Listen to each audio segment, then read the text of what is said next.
সময় যাবৎ আমার বন্ধু বান্ধব বা আমার বন্ধুরা আমাকে বারবার সতর্ক করে যেন রাজনৈতিক বিষয়ে আমি কোনো বক্তব্য না দিই।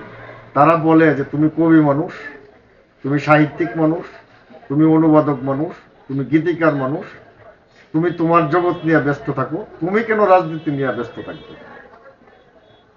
কিন্তু এই দেশে আমরা যে পরিবর্তনটা চেয়েছিলাম সেটা যখন হয় নাই, যখন কতটুকু নীরব থাকা যায় সেটাই হচ্ছে বিষয়।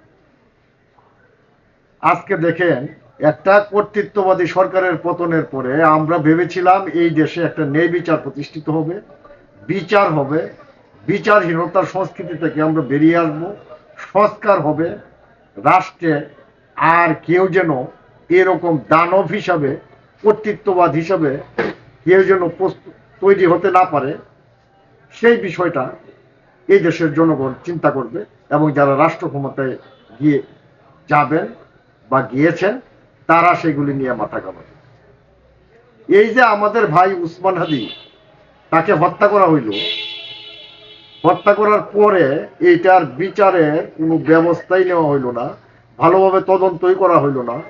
উপরন্ত যারা প্রতিবাদ করতেছে তাদের উপর পুলিশ গুলি বর্ষণ করছে, লাঠি চার্জ করছে।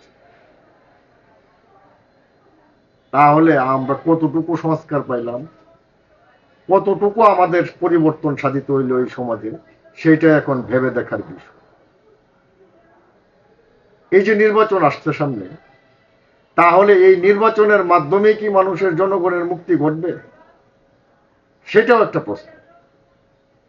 নির্বাচনের মাধ্যমে যদি জনগণের মুক্তি ঘটত, তাহলে গত 55 বছরে কেন সেটা ঘটল না?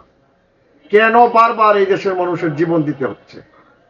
সেইটা জাতির কাছে আমি প্রশ্ন রেখে গেলাম।